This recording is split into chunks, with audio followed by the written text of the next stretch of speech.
so let's begin our formal class for today. I'm going to share a screen with you now.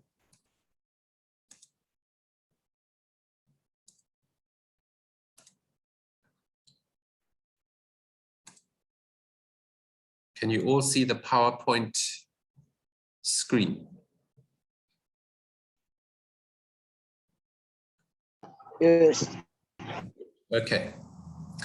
So today we're going to learn about something called citation and something related to citation called bibliography. Citation, or we sometimes call it citing, is a formal way of showing where you found the information that you are using in an essay or any kind of academic work. Where you found the information, who wrote it, and when it was written. And I'm going to show you what that looks like in a minute, okay? So you'll be aware that, for example, in all of the reading assignments so far, from last semester and in this semester, I've asked you to tell me on which page you found some of the information. And now you'll see why that's so important, because part of the convention of using a citation is including the page number where you found information. So that's why I've been doing that. I've been trying to prepare you for this moment. Now, citations appear in an essay or in an academic project every time that you use information which you have found. And that means that when you are writing essays for university, especially as an undergraduate, almost all of the information that you are going to be using in your essays is from a book or from the internet or from some source that you have found in a library or something like that. Okay, so usually at this level, you are going to be citing just about everything that you write. Okay, and you'll see how that works in a minute. A bibliography, and sometimes we call it a reference list, is an alphabetical list of all the places you found the information for an essay or an academic project. And usually that comes at the end. So you write your essay and you put the citations into the essay, and then at the end, you list all of the books and sources that you used for that essay. So I'll also give you an example of that so you can see what it looks like. Citations and bibliography are essential when you write in an academic context. They work together. You can't have citations without a bibliography, and you can't have bibliography without citations. So you have to have both of these things together in your academic projects. That's important to note. You must have citations and you must have a bibliography. You can't just have the bibliography at the end and no citations, and you can't just have the citations and no bibliography. Okay. I want you to try and think of a treasure map. So let's say somebody has hidden some very valuable treasure somewhere, and they've left a map for how to find that treasure. And you find the map and you see that there's treasure hidden, and now you want to find the map. So you have to follow all of the directions on the map so that you can find the treasure. Citations and bibliography are a bit like a treasure map. The aim in this is to create a treasure map of information so that the person who is reading your essay can, if they want to, go and find that information in the same source that you found it, in exactly the same place. Okay, so that's exactly what we're trying to do.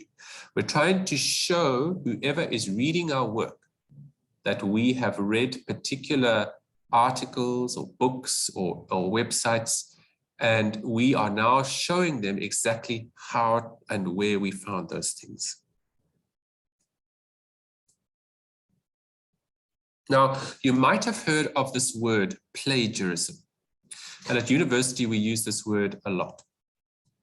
In the academic world, it is considered essential that we are upfront about where all the information we use comes from. Okay?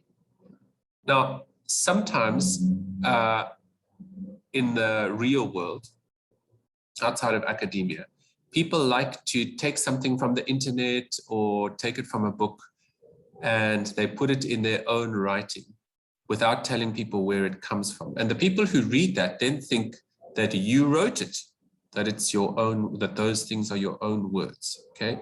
Now, you might be able to get away with that in the real world, and lots of people do. But in an academic context, we are trying to be completely honest about where we find information. And if the information is information that we created, it's new information, or if we have found it elsewhere. As an undergraduate, that means people like you who are doing a bachelor's degree, it's very rare that you would be making new information, okay? Usually, scholars who are at the master's and doctoral level, or PhD level, those are the people who are creating new knowledge. And we spoke about new knowledge before. How do we create new knowledge and how do we verify new knowledge? It's through the system of peer review, of other people, experts, who look at that knowledge and assess if it is reliable or not. At this stage in your career, most of the time, you are not going to be creating new knowledge. You are going to be looking up existing knowledge and presenting it in new ways, okay? So that's quite an important distinction to make. You can make new knowledge, but usually that new knowledge comes at higher levels of academia in the master's and doctoral level. We are not expecting you at this point to make new knowledge. We are expecting you to demonstrate that you can use existing reliable knowledge. So that means that you can find reliable books in the library or online, and then that you can read those books and sources, and that you can use the information in those books carefully and responsibly. So that's what we're saying. We're saying we are going to be upfront about where all the information that we use comes from. If you like, you can think about it as being completely honest about everything that influences or shapes the way that you think. In a university context, when we don't show exactly how and through whom our thoughts are shaped, it is considered an extreme case of dishonesty, like lying. Okay? If we don't say where we got our information from, we're trying or pretending that the work is our own, not somebody else's. That kind of dishonesty is called plagiarism. So that's where the word plagiarism comes from. So there are several ways to use information that you read in books or articles and on the internet when you write an essay or create some kind of academic project. The first way is to quote. I'm sure you've heard the word quote. Quoting is when you use the exact words you found in a book or online or in an article. And we usually indicate the beginning and the end of a quote with quotation marks. So these, sorry, I'm trying to find my marker there. These little things over here at the beginning of a quote and at the end of a quote. Those indicate, when we use those marks, that the words in between those marks are the exact words that the person who wrote it used. And that means that we have to spell the words exactly the same way as the person who we are using the words from. Everything has to be exactly the same. All the punctuation has to be the same. Everything has to be the same. So when you quote something, you have to be very, very careful that you put everything exactly the same as you see it in the original source. We'll look at that just now so you can see how that works. The other way to use information that you find in a book or an article or on the internet is by paraphrasing that, by paraphrasing things. Paraphrasing is when you use your own words to put information you have found in a source that you found somewhere. So it means that when you paraphrase something, you think about it carefully, you let it sit in your mind for a while, and then you rewrite it in a way that makes sense to you, but still means the same thing, but not using the same words.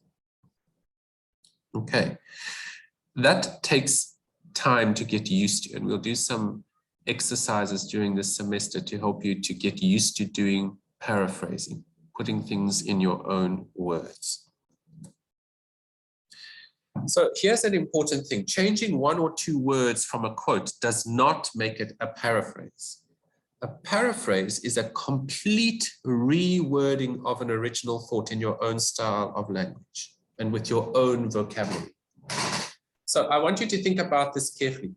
For most of you, English is your second language, okay? And because I work with you on almost a daily basis, and because I get messages from you on WhatsApp and things like that, and because I mark your work, I know quite a lot about the way that you write already, okay? Because I've already worked with you for a whole semester. I know the kind of words that you use. I know the way that you spell them. I know the way that you construct sentences. So I have a fair idea of the way that you write.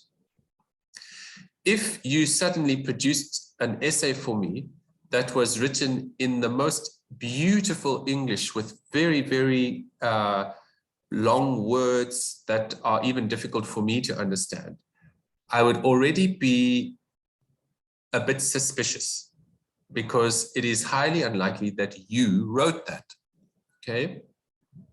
But if you submitted something to me that looked very similar in style to the way that you normally write, and that uses the same kind of words, the same kind of English words that you normally use, then I'm more likely to believe that that was you who was writing it.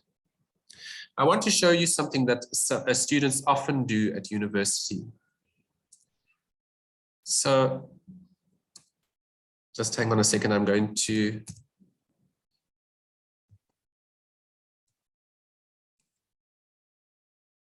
share a screen with you, another screen. I'm going to go onto the internet now, onto Google. Can you all see Google?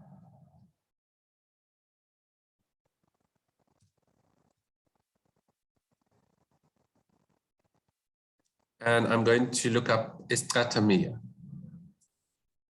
Can you all see that? Yes. Okay, so when I put Estratamia into Google, this is what I get. Okay, some videos.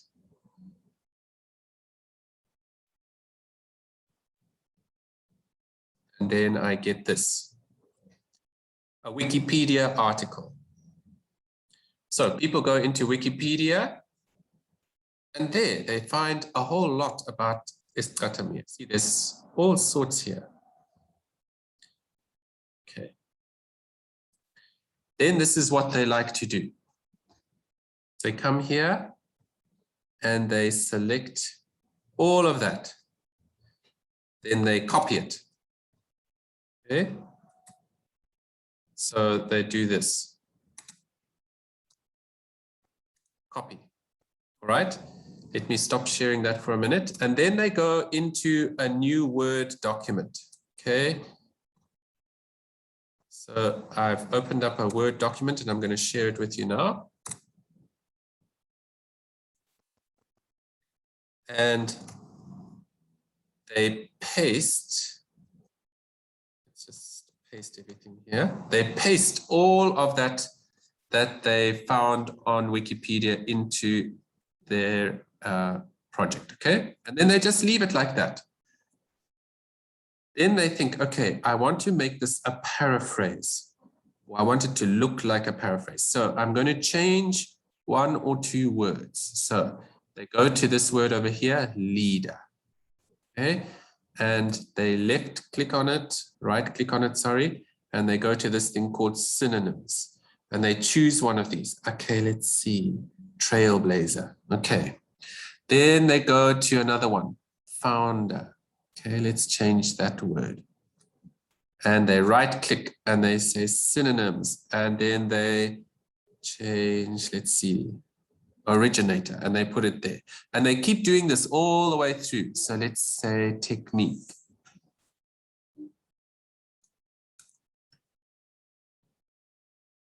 Let's just choose one of these, and sleeping, snoozing. And so they do that all the way through, and they think because they've done that, that they don't have to put quotation marks, and that they have made a that they've made the work their own. Okay. So I want to say to you now that that is not paraphrasing. When you just change one or two words like that, it is not paraphrasing. If you cut and paste something from the internet, you're basically copying what other people have done. And what it shows me is that you've just been lazy. You've gone to the internet, you've copied, you've taken it to your own piece of, into your own document, you've pasted it, and you've just said, okay, I've done enough now. Well, I want to tell you that even 6- and 7-year-olds can cut and paste from the internet. It's not a difficult thing to do. Okay, if you can do that, that's all it shows me that you can do. It doesn't show me that you're a proper undergraduate student. Okay, it doesn't take lots of brain power to do that. Do you hear what I'm saying? Anybody can do that. At university, you are trying to demonstrate that you can use knowledge and that you can understand knowledge. So it would be better for you to read the whole thing and then leave it for a while. And then try and rewrite it in your own style, in your own way that you would normally write in English. If necessary, you could even write it out in Zulu first, translate it into Zulu so that you can see if you can understand what you would say about it if you were speaking about it in Zulu. Okay? So these things are important because they help you to understand what is actually being written. I'm not interested to see that you can copy and paste. As I say, anybody can do that. I'm more interested, and all academics are more interested to see that you can read what is in a source, and then that you can understand what's in that source. And then that you can even rewrite it in your own way. It doesn't have to be fancy, by the way. You don't have to use fancy English words and that kind of thing. I'm not interested in fancy English words. I'm interested to see if you can understand and then rewrite it in your own way. So I want to give you an example of this. It's because I've studied a little bit about this before. If any of you are familiar with the Bible and the New Testament of the Bible, you'll know that the Bible is translated into many, many languages. But the original language that it was written in is Greek, ancient Greek, okay? Now, historians are fairly certain that the people who wrote the New Testament, people like Paul and the disciples who wrote the Gospels, were not Greek speaking. That was not their first language. Most of them spoke Aramaic. The only person who we think probably did speak Greek quite well was St. Paul. Okay, but the others, Peter, Mark, James, John, the rest of them were Aramaic speaking. Okay, that's closer to Hebrew, not so much to Greek. So Greek was their second language, or their third language even, just like English is for you, your second language. But they wrote in Greek because they knew that most people in the ancient world could understand Greek. It's a bit like today. Most people can at least understand English. So people like to write in English because they know that many people will understand what they've written. It was the same for the disciples. So those people who were writing in Greek, they were writing in their second language. And those who translate the Bible into different languages today tell us that the Greek that they used was not sophisticated, complex Greek. They used a very simple version of Greek. And yet, despite it being very simple, people still understand it and can translate it today. That tells us that you don't need to be a brilliant person in English to be able to write something that can be understood. You just need to be able to use English well. Okay, and that you're going to be learning. Just like you hope to use Zulu well when you write in Zulu. Okay, so these are important things for you to remember. It's important to remember that you don't have to be perfect in English to be able to write something that people understand. You just have to be writing carefully and simply. All right, so now let's have a look at something now. I want to give you a little exercise to do. Just switch this on. I'm going to show you something, okay? Just a very short passage. And I'm going to ask, let's see, how many of you are mother tongue Zulu speakers? Just put up your hand on the screen if you are a mother tongue Zulu speaker. Thank you, Senamile, Alampilo, Pindi, thank you. Lungisi, thank you. Mfundo, yes. Nomfundo, thank you, Kanyisile. Okay.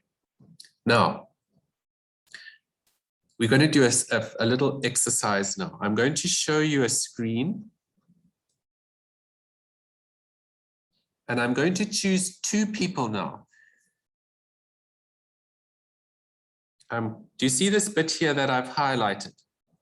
Can you all see that part in blue?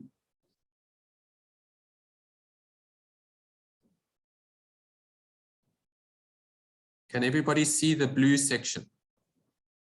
Start South African singing groups such as Ladysmith Black Mambazo. Can you all see that?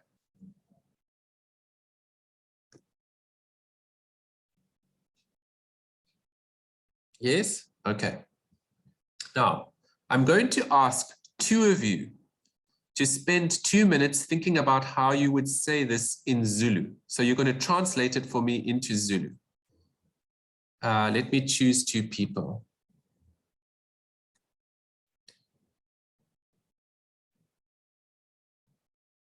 Pendile, please can you just spend 2 minutes looking at that and see if you can translate it for us just verbally. Okay, you don't need to write it out. You can just speak it to us in Zulu. And Mfundo, can you also do it for us in Zulu, the two of you? Okay, just spend 2 minutes now looking at that in English and see if you can speak it out to us in Zulu. Those of you who are Zulu speaking, I want you to listen to those two when they speak. And then I want you to tell me if they have put it accurately into Zulu. Okay, so you've got to listen very carefully to the Zulu words that they use to see if they have put it into Zulu correctly. Okay, so it's just a very important exercise for you to see how we put things into our own words. For Mfundo and Pendile, you don't have to do it perfectly, okay? This isn't an exercise to see if you can do English to Zulu translation perfectly. It's just to see if you can get the meaning of these few sentences basically into Zulu, okay? So all of you just be ready for that. It's an exercise to see how we put things into our own words. For those of you who are not Zulu speaking or mother tongue speaking, I want you to see, let's see who we've got here. Sorry, participants. Tabo, you are not mother tongue Zulu speaking, are you, or are you?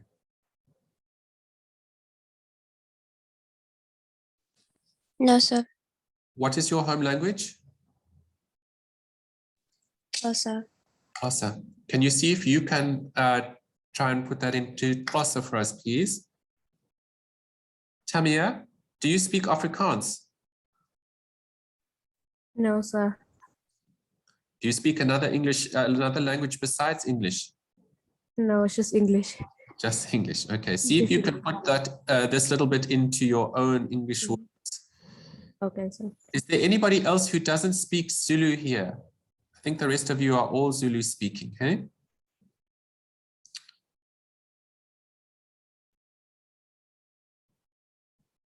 All right, Mfundo, will you start for us and see if you can put a little bit of this into Zulu? Let's hear what you would say, how you would say it.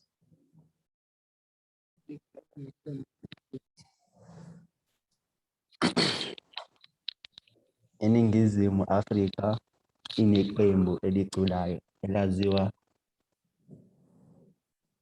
njengele Ladysmith Tekmambala. Elisikhombisa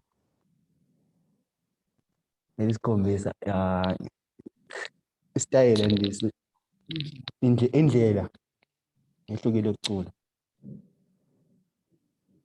Yeah. Okay, good. Pindile, can you give us a little bit as well?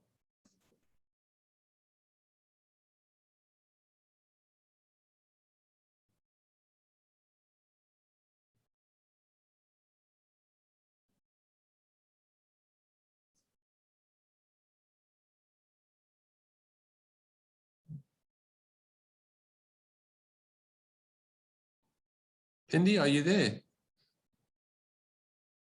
Okay, somebody, one of you who are Zulu speaking, can you try and say Isicathamiya choirs are traditionally all male in Zulu for me?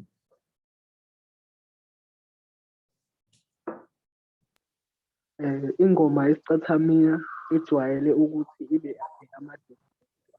Thank you. Is that Mlungisi? Yes. Okay, thank you. Now, those of you who are Zulu speaking, is there another way? Is that the only way to translate Isicathamiya choirs are traditionally all male, or are there other ways of saying it?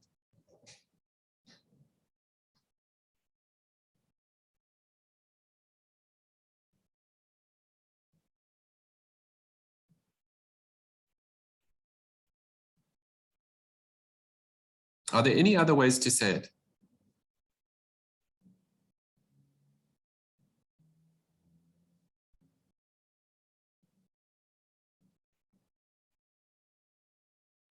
Let me try. Okay. Imvamisa isicathamiya sijwayele ukuculwa ukuba sicula amadoda wodwa. Good. If we were doing this in English, the sentence, Isicathamiya choirs are traditionally all male, I can write it like this. Usually, Isicathamiya singers are men. Is that the same thing? Am I saying the same thing?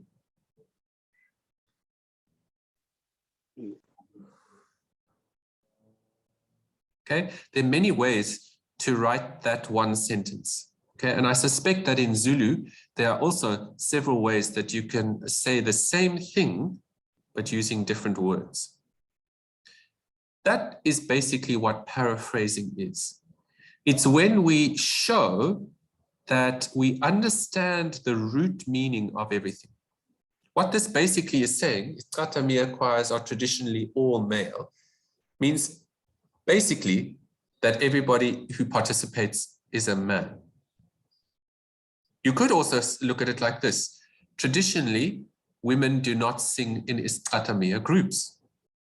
Still means the same thing, doesn't it? We've actually used women in this sentence, but it still means that mostly istratamia groups are comprised only of men. Okay, so you can look at it from a whole lot of different perspectives and say the same thing.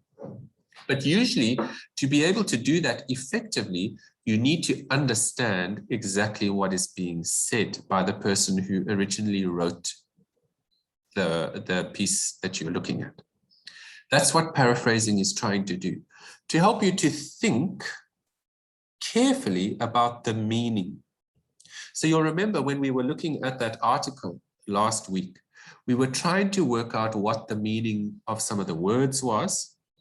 We were also trying to see what the author's meaning was overall. What was she trying to achieve? Those are all important tasks when we are reading academic knowledge. We want to try and find out exactly what people mean. And if we understand the way that people write effectively.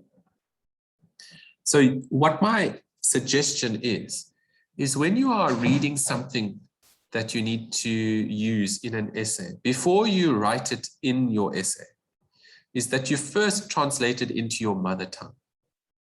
Write it out in Zulu or Xhosa or Setswana to see that you understand exactly what it means. Then put it back into English, but use your own way of writing it into English. So translate it back from your mother tongue into English.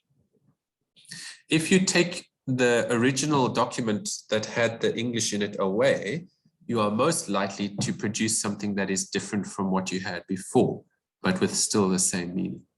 Okay. Does that make sense?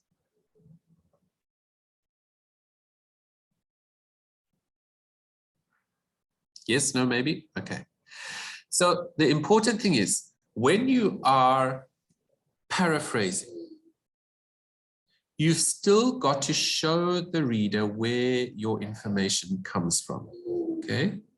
So even though I changed that sentence from about iskatamia being for all males, even though I changed it into my own words, I still got that information from the website. So I've still got to tell the reader where I got that information from.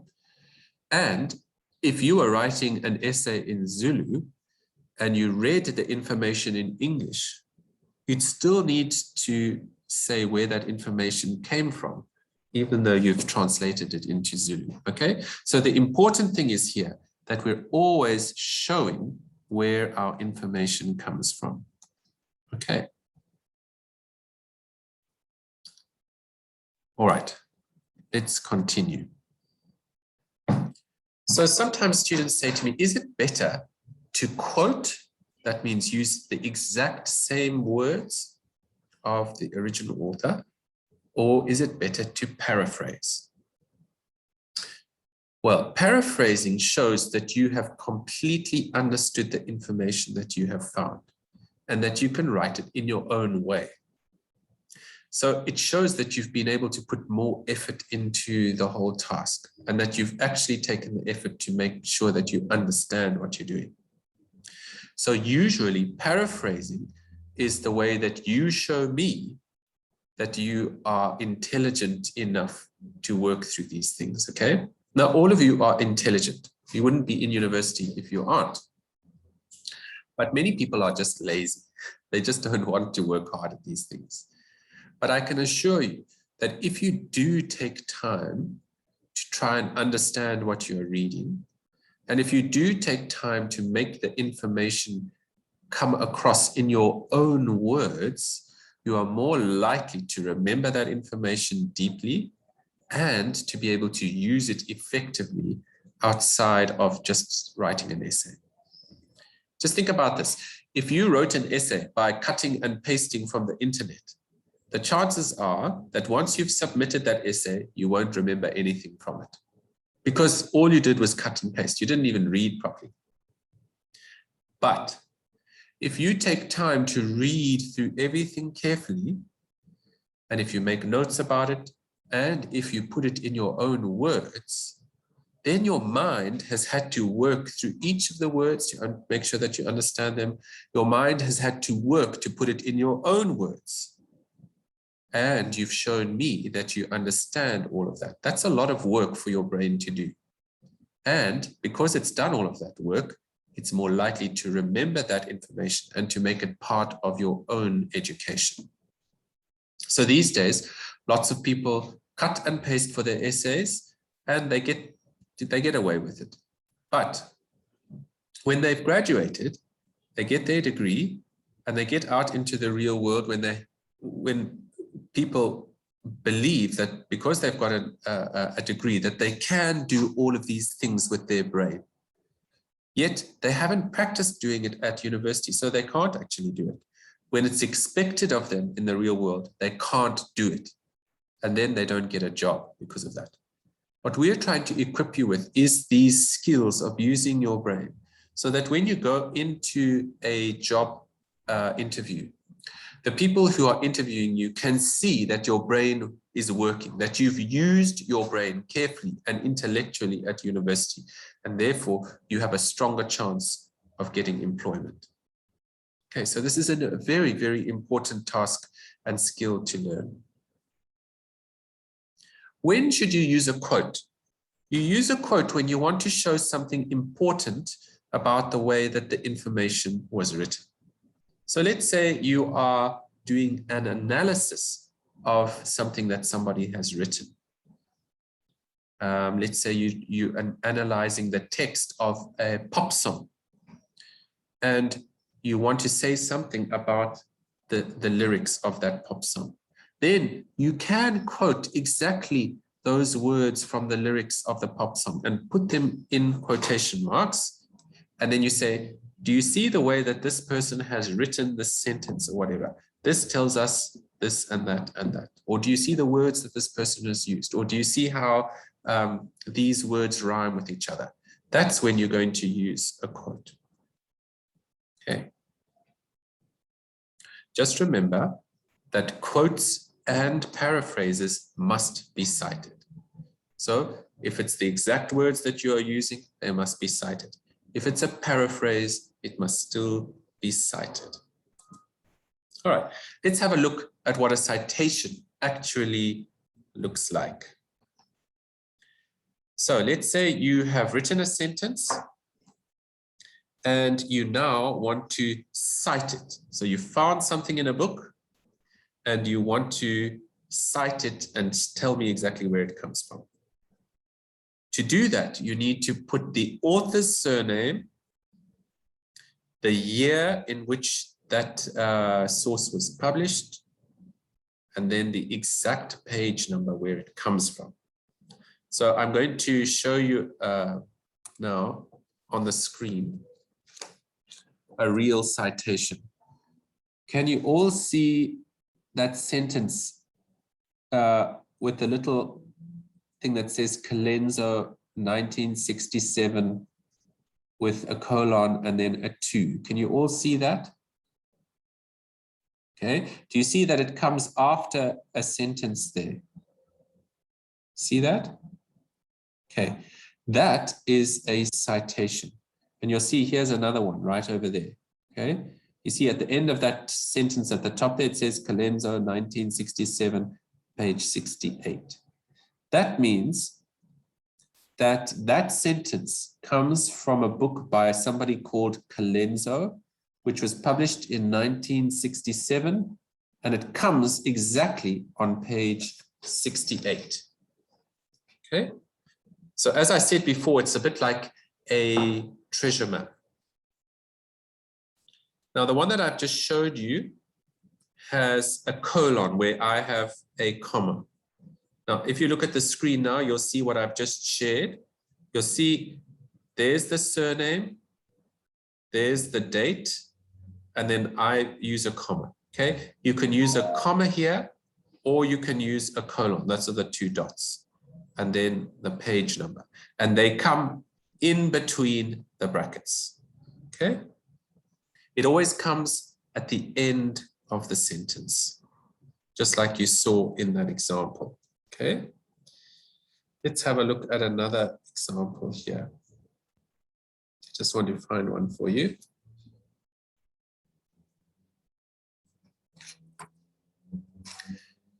Let me just stop sharing this so that you can see this a bit bigger.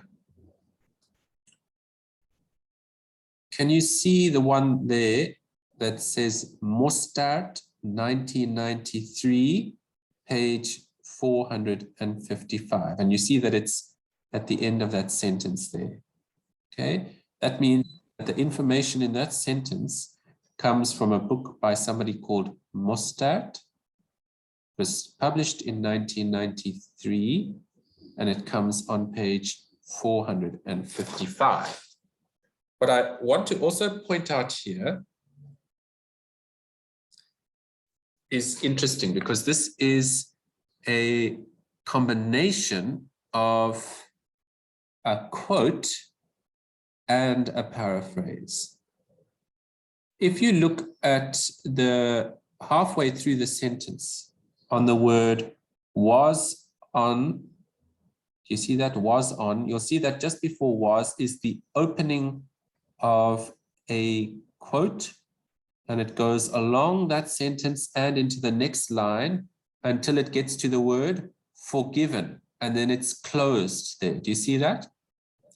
That means that that section in between those two quotation marks are the exact words that were in the book by Mostert, which was published in 1993. The words on either side of that are those of the person who is writing this essay.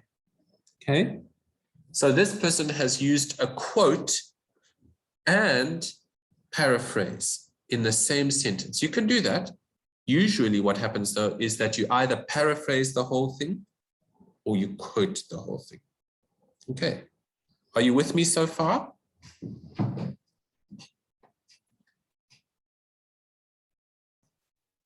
Yes. Thank you.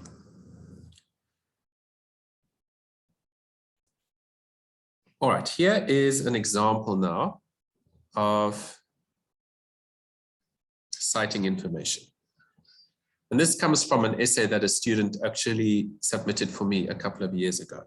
So it says, in 1950, Khumalo matriculated from the Salvation Army boarding school in Soweto called Fred Clark Secondary. And then here is the citation. So she's telling me that she got this information in an article by somebody called Mogovani, which was published in 2008, and it appeared, that information came on page 156. Later, he studied teaching at Bantu Normal College. Khumalo got his first, sorry, I can't read this last one, but his first job as a teacher at Valmanstal, close to Pretoria. So the information in that sentence also comes from that same thing. Mogovani, 2008, page 156. So that's how the system works, okay? Everywhere where you have found information, you are telling us where it has to come. Here is an example of a quote which has been cited correctly. Okay, this is also from an essay that a student submitted to me. Linguistics played a major role in enhancing Khumalo's textual use in his compositions. Now we get a quote. So this means that the words are exactly as they were. It has played a very important role. As an African language academic, I dealt with the morphology, phonology, and tonology of these languages. Okay. Now that quote is actually quoting the words of Mr. Khumalo himself. So he said those, okay? And they were quoted in Mogovani 2008 and on page 157. Do you notice that first you close the, what is this thing, the quotation marks? There's the opening of the quotation marks. there's the closing of the quotation marks, and after that, you include the citation. Okay. Now let's talk about the bibliography. We've looked at citation. Now we need to look at what the bibliography is. A bibliography is structured according to the type of source that it is that has been used. So remember in our first lecture, I think it was first or second lecture, we spoke about the different types of academic sources. And one of them was a monograph. So I've got an example of a monograph here. It's called Moving into African Music by somebody called Joyce Scott. That means monograph means that it's by one person and it's an academic book. So this is Moving into African Music by Joyce Scott. When we create a bibliography entry for this book, we are going to use particular aspects of this, and I'm going to demonstrate them for you. So first, we need to use the author's surname and then their first name. And the reason that we use their surname first is because the bibliography is going to be in alphabetical order of the author's surname. So in this case, the author's name is Joyce Scott. Her surname is Scott. So we use Scott first and then Joyce, okay? In the example that I've got here for you, the author was David B. Copeland. Copeland is his surname. But in the bibliography, we put Copeland first, then a comma, and then his first name. So for this book, we would say Scott, comma, Joyce.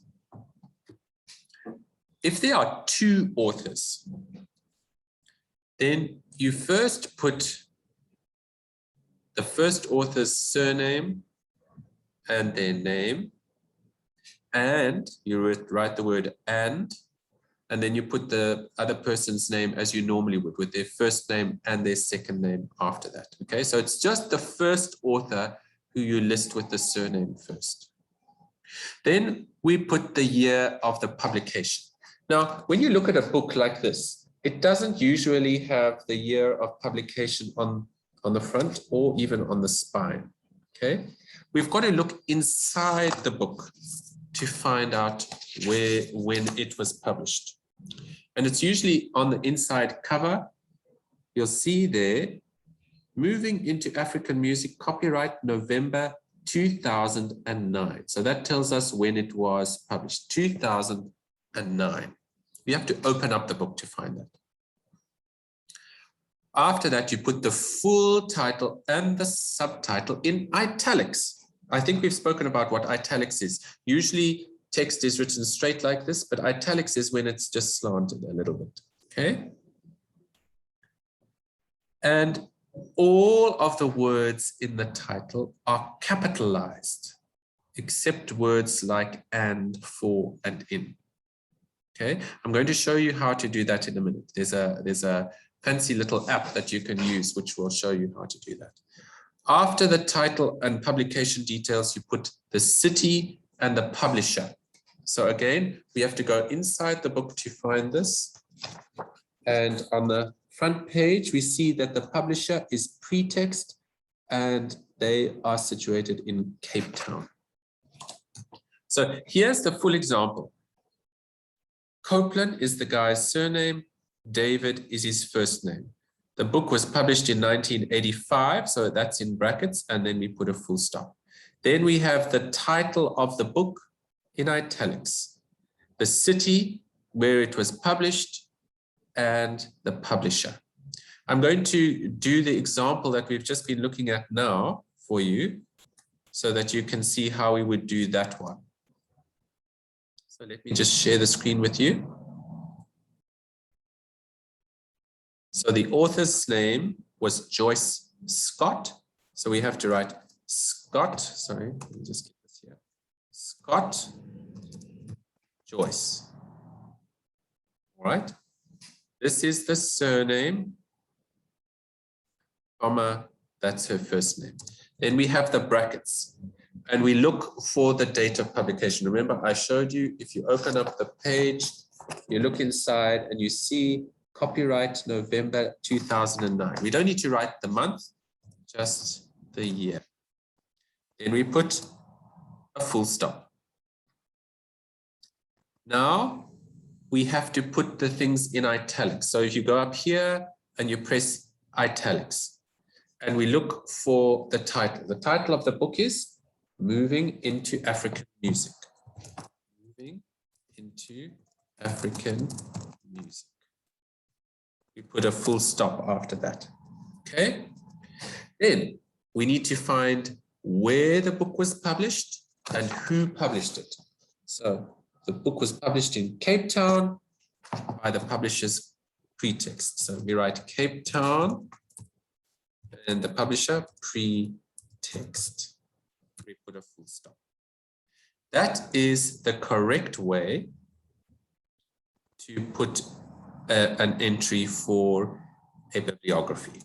Okay, and I'm going to keep that document so that we can keep going back to it. I just want to show you a little app first.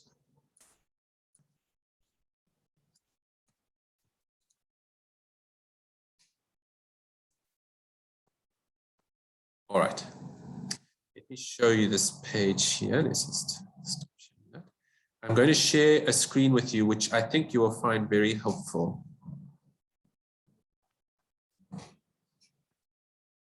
I'm going to send you a link to this so that you can always find it. Okay, it's called Title Capitalization Tool. Okay, and you have to click on here where it says title case. Do you see this? Title case. You can have sentence case. Sorry, let me just close this.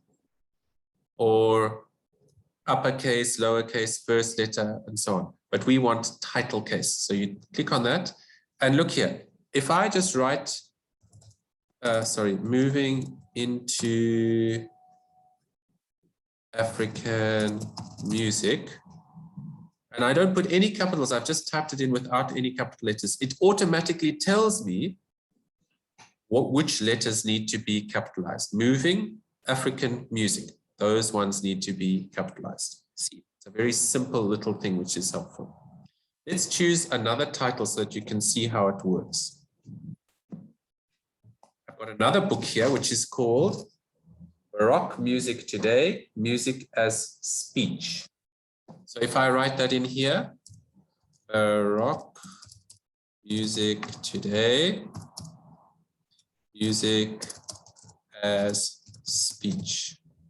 Now, when I've typed that in, I haven't put any of the capital letters in myself.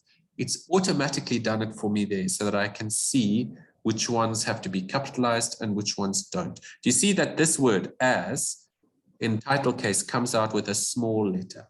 Okay, but all of the others do have a capital. So this little tool is very helpful.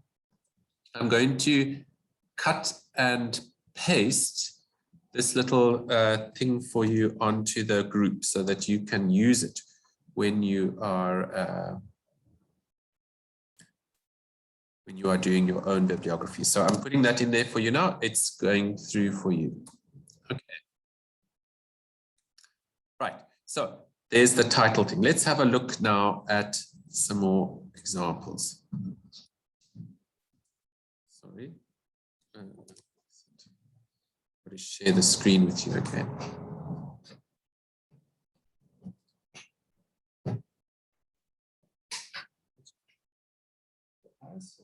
Come sit on my lap.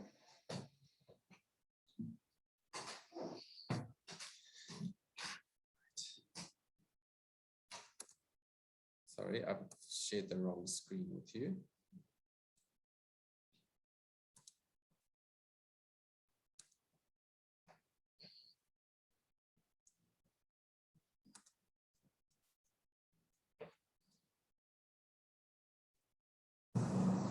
Okay. Now, let's have a look at a different type of entry. So that was for a monograph. Okay. Now let's look at a book of essays. Remember, there was a second type of source. One was by one author. Then you get books by several authors where each of the chapters is written by a different author. So I've got an example of that here. It's called The Eye of the Storm. And remember, one of the giveaways for this is that it's edited by somebody, not authored by somebody, edited. So when you see that a book is edited by somebody, it's usually a book of essays. Now, let's have a look on the inside of this book.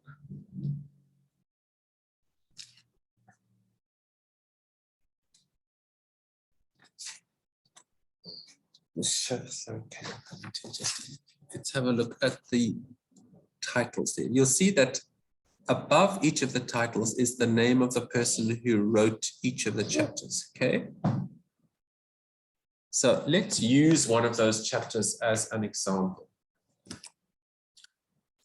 We'll use this first one. Let me just show you. Kalenzo's first attempts at translating the Bible into Zulu. Okay. Let's do that as an example. So I'm going to go back into the Word document and we'll do it step by step. When you are doing a bibliography entry for a chapter in a book, so this is a book of essays where each chapter is written by an individual author. When you have a book like that, you are going to create the entry according to the person who wrote the chapter, not the person who edited the book. Okay, so let's have a look at how we do that. We use the same conventions. The person who wrote this, his name is Eric Hermanson.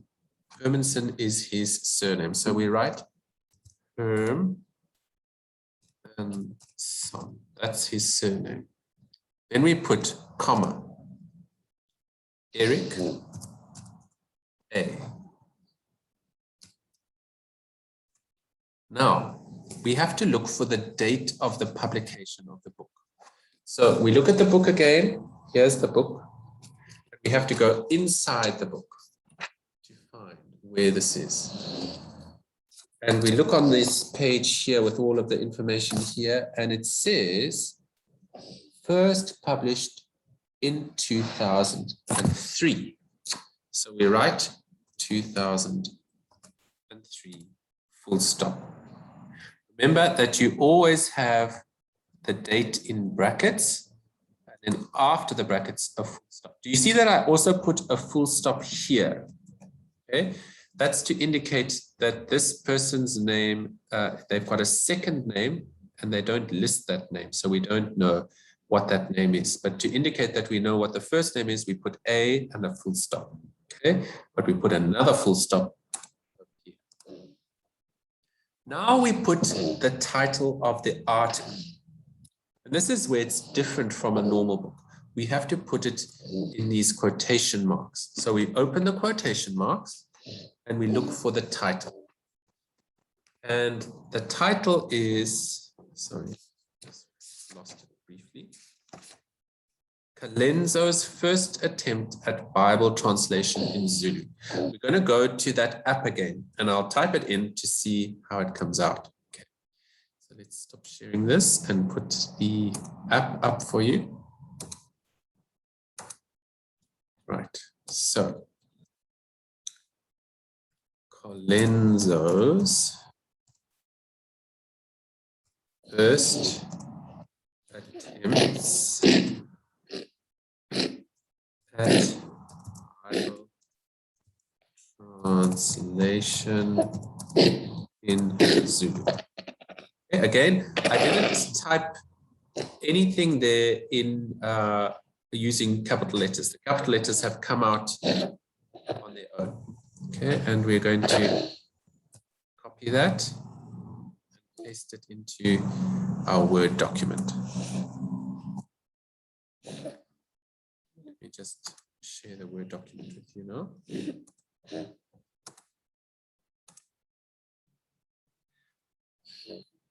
Okay, now you can see Kalenzo's first attempt at Bible translation in Zulu. Once you've finished that, you put the closed quotation mark. All right, so far, so good. Now, after that, what's going on here? Sorry. Something going on here.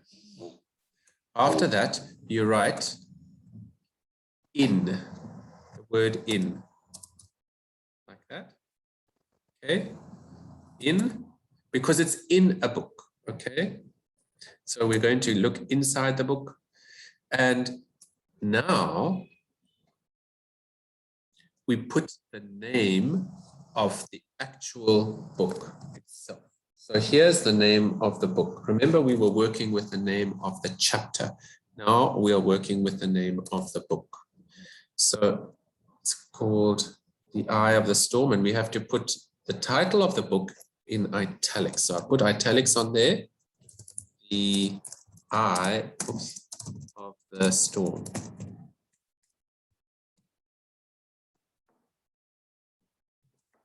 I put a comma and I say edited by, just put ed like that, ed.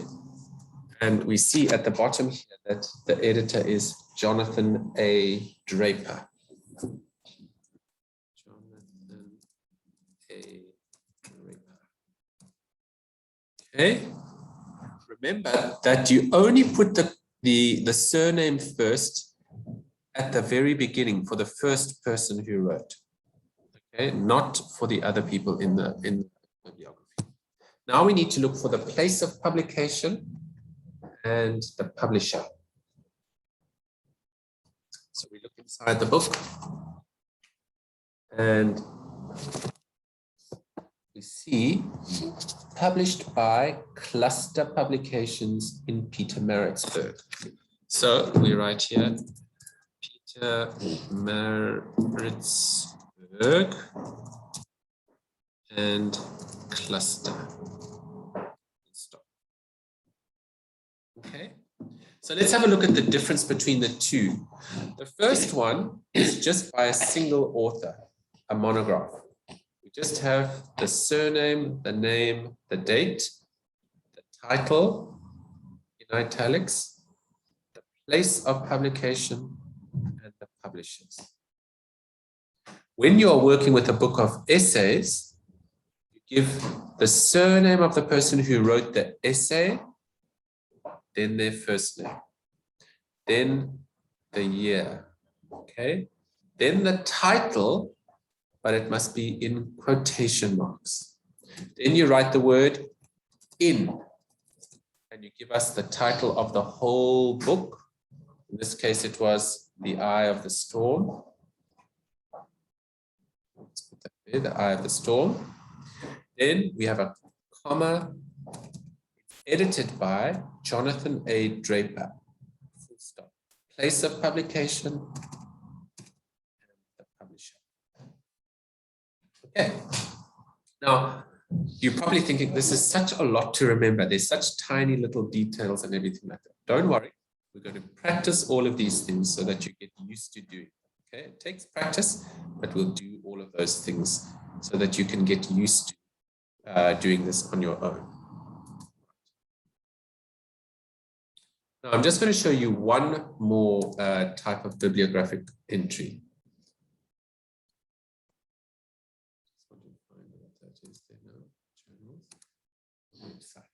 All right.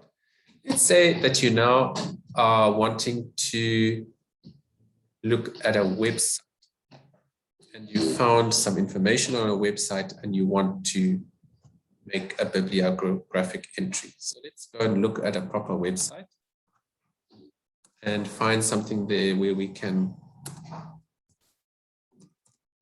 use. So let's see.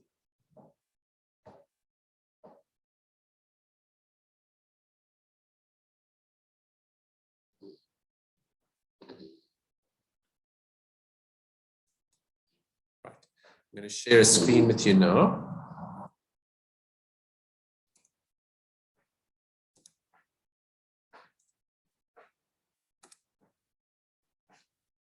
Just tell me when you can see Google. I think you should be able to see it now. Okay. I'm going to click on this one here. What is iskatamia?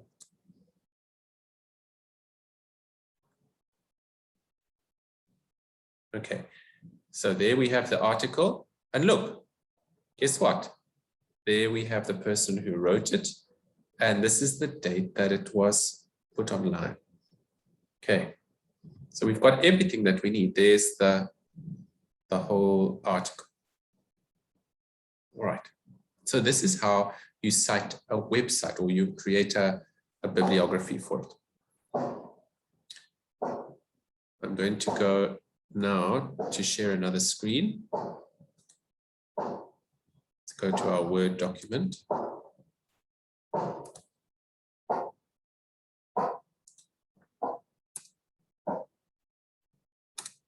Okay. So the first thing we do is we put the author's name and surname. The author's name is Carlos Palomares. Palomares is his surname. Palomares. Just check that I've spelled that correctly. Yes. And his first name is Carlos. Carlos. And he told us that this was first published on the 14th of January, 2010. So we write 20, close brackets. The title is What is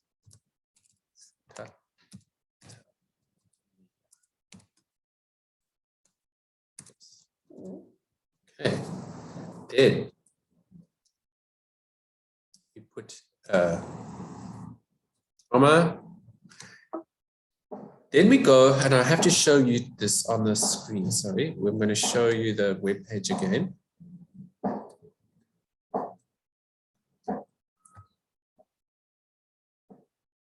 Okay, you should be able to see the web page now. Do you see this section up here where it gives you the address? Okay, you copy that.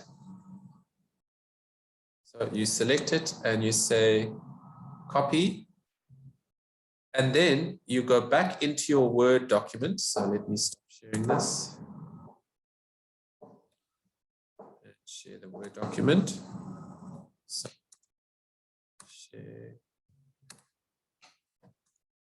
And we paste it over here. There it is. Do you see it's come over there?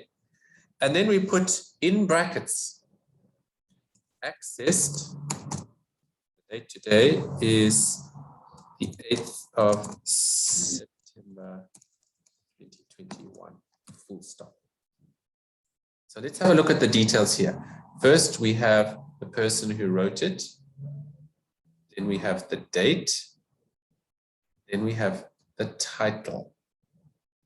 Then we have the actual address.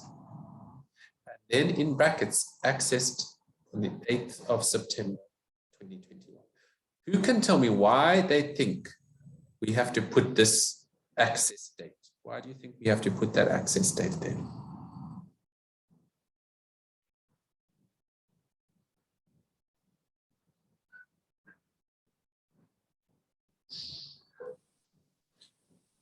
Maybe because information changes over time, and so maybe the last time that it was accessed, this was what was true, and now it's like been reevaluated and it's been changed. Correct. So the important thing is that when we're working with websites, you'll all know that websites are updated on a regular basis. Okay. So information changes or dates change, or let's say you're on a website that gives you information about how to apply for a music degree like you did last year. You'll know that the web page has to be different this year because the application process is different. So each time we go onto the web page, it may be different. This indicates that on the day that you went onto the website, this is the information that was available to you. So if the person who is reading this, let's say months and months after you wrote it, and they go onto the webpage and they see something very different, then they can say, oh, it's probably because when this person accessed it on the 8th of September 2021, this is what they saw. Okay, so when you're dealing with anything on the internet, you need to include the access date. Okay. So that's what I wanted to show you today. The three main sources that you are going to be working with are books, books of essays, and also the internet. And I suspect for most of you, you're going to be working a lot on the internet these days. So that's why the internet one is so important. Okay. Have we got any questions so far?